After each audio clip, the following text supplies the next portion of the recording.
What's up, guys? It's Jay with Pressure Washing Mastery. Today's video, let's say you want to hang these yard signs up higher, that way like on wooden poles or trees, that way people can't come and just pull your sign, whether that be competition, whether that be the code enforcement.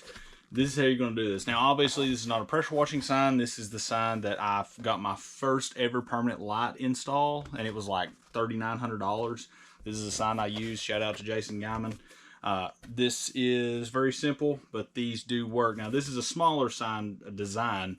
I got a lot of business from getting the big Texas size signs for Christmas lights specifically, but for pressure washing you're going to want to go with the 18 by 24s and pressure washing in your number. But anyway, to get these up on poles or up higher, we are going to make a hammer stapler extension using a PVC pole. Now the reason why we do this route is because it is a lot cheaper, and you can make a ton of these for very low cost. It's not hard to do by any means. You don't have to be a master mechanic by no means to make. Now, to state the obvious, you're going to need a 2-inch, make sure it's 2-inch PVC pipe. Get that? And you're going to need some kind of piece of metal. You can get this piece of metal at Lowe's. You can probably order it online as well. I'll try to link all the things that I use in this video in the description or comment section below in my pinned comment. But I mean, this is just a piece of thin metal. It's not flimsy, but it's going to hold your sign against the PVC pipe like so. So we'll probably put it down just a little bit right there. Leave a little bit of area up here. Now, I like to put up my yard signs driving my wife's car because it's better on gas. It gets like 30-40 miles a gallon, while my truck gets like 15, right? So I need to make this fit in the back seat. Okay, so what I'm going to do, you're going to need a tape measure. You're going to need 3 hose clamps. You're going to need a coupling, a rubber coupling with the outer shell here being the metal piece clamp. See that? That's going to hold your hammer stapler in place. Any brand will work. And then you're going to make sure to get staples that go to your hammer stapler. Now I'm going to take, and you're going to need a 2-inch cutters. See that? You put the PVC in here and it's a ratchet cutter.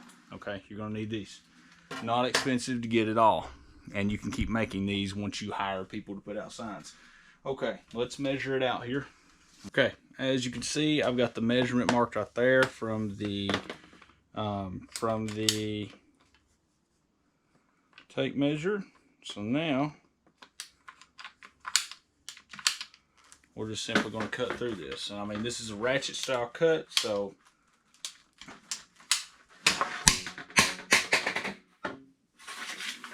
just like that, we have our 4 feet of PVC. All right. Fantastic. Now, some guys make it 5 feet. This is actually a 3-foot piece of metal. So I'm going to put this just a hair below, because remember, we need to put this on as well. Okay, this has to go on, and it gives us a bit of room with the sign to put in there. So I might leave maybe a 1/2 inch or 1 inch or so.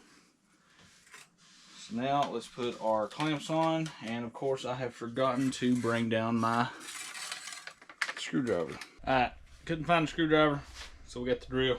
I'm gonna go ahead and put this one towards the bottom and tighten this thing down. Make sure I got lined up. I don't think you'll need 3. You might. I'm gonna use 2 if I can get away with it, but 3 if it'll secure it for good. Alright, just like that, we have got it pretty much secured on this end. I'm gonna give it a little bit more push. Now I'm just gonna take the next one and do the same thing. I mean, this is pretty simple, right? Not a rocket science or anything like that. I'm going to use all 3, but I feel like if I just wanted to use 2, I could, and put it like right here and have enough for the sign to go down in here. But I'm going to use all 3 since I got them, and we're going to make this extra secure.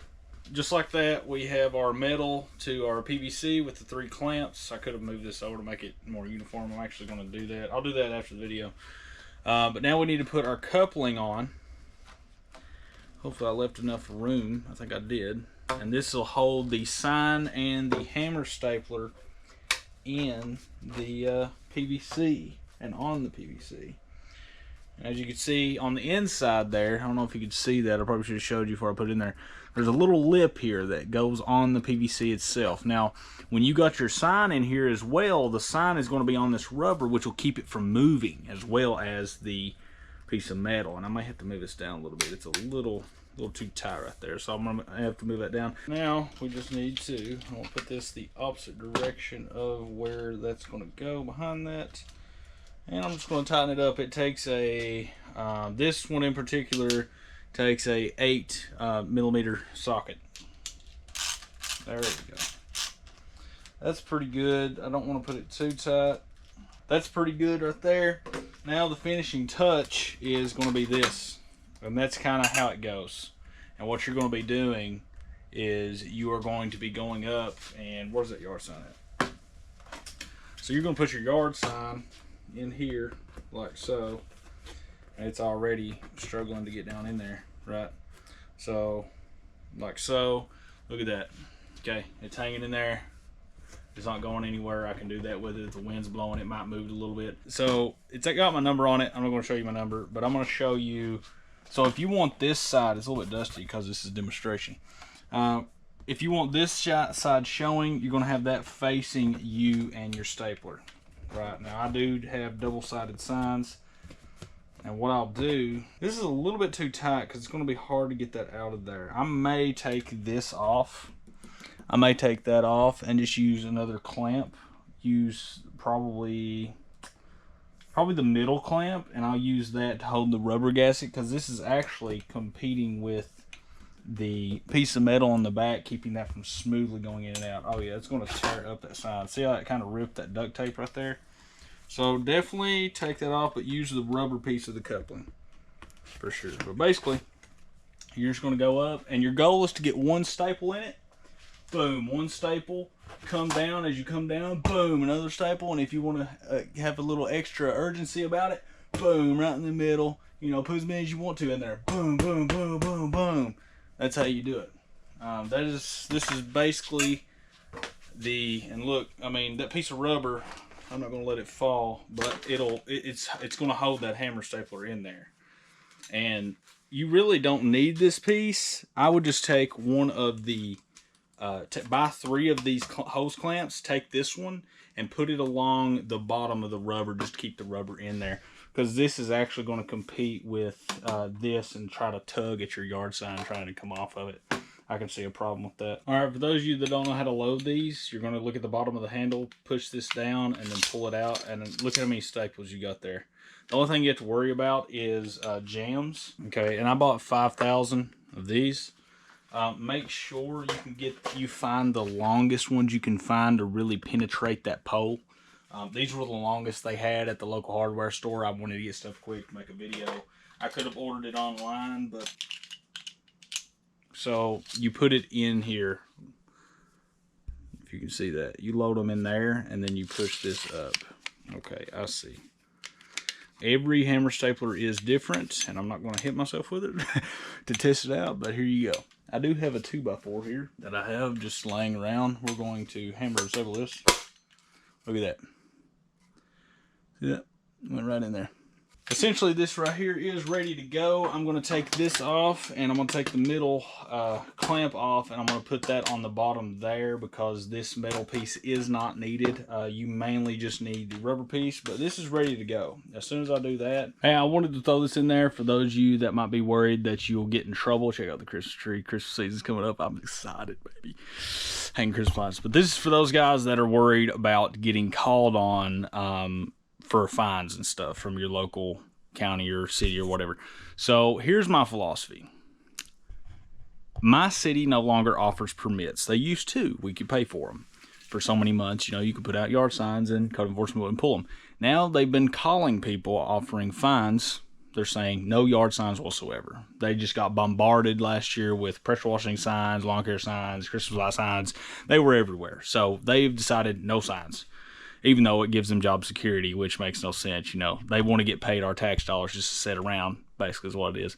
Anyway, that's my philosophy on it. F taxes. I don't like taxes. If they can't find you with a D, if they can't find you, they cannot fine you with an N.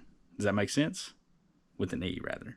If they can't find you, they can't find you. And you might have morals that don't line with that. But for me, if a politician can put them out, if a local politician can put them out saying, vote for me, I want to be sheriff, vote for me. But hey, don't you lawn care, pressure washing, Christmas light guys, don't you put your signs up.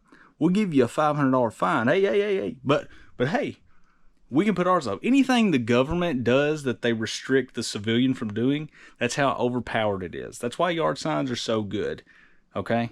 If they can't find you, they cannot fine you. So what am I doing? I'm going to go get a prepaid phone, baby. And it's going to be just for that phone number for this year. And hey, if they start looking for that phone, guess what? That's a burner phone. Hey, we're turning into full-blown criminals around here, son. We're getting that money. I'm looking to hit 100K once October hits. I'm already at 7,700 right now in August for Christmas light stuff. So you best believe we're going to be getting that money. I don't care what it takes. I don't care what they call, how many times they call my burner phone. We're getting that money. I'm doing what I got to do, okay, to succeed and get ahead. I don't care. We're doing it, all right? So you got to have that mindset. It's dog-eat-dog world out there. The government collapses, guess what? The little fines and your morals aren't going to matter. It's going to be who eats, who takes out who. That's how it's going to be, all right, in a chaotic-esque world. That's what I'm doing. We don't care. We're getting the bread. Hope you enjoyed this little tutorial. I'll try to link everything in. If I can link it online, I'll link it in the pinned comment below with all my other equipment links. And yeah, peace out. Have a good one. Let me know what other tutorials you want me to do, if any, and I will try my best to make them. We got some banger videos coming up. I've got a soft wash video coming up for a metal roof, and I'm going to be using a 1% mix for that, as well as using Southeast Soft Wash's surfactant. So be on the lookout for that one and why I'll be using their surfactant. And then this video, and then I got a couple other videos. I'm going to start doing a little bit of reaction videos. I've been seeing some other YouTubers do that, but also Christmas season's coming up. I did close my first Christmas light customer from last year for $3,200. I raised the price on them $1,200, and they're paying $3,200 cash. And I've got a permanent light job on the hook as well, $4,500, 150 feet, and yeah, $30 a foot, I think that is. But yeah, peace out. Catch you in the next one. Let me know what you want to see from me.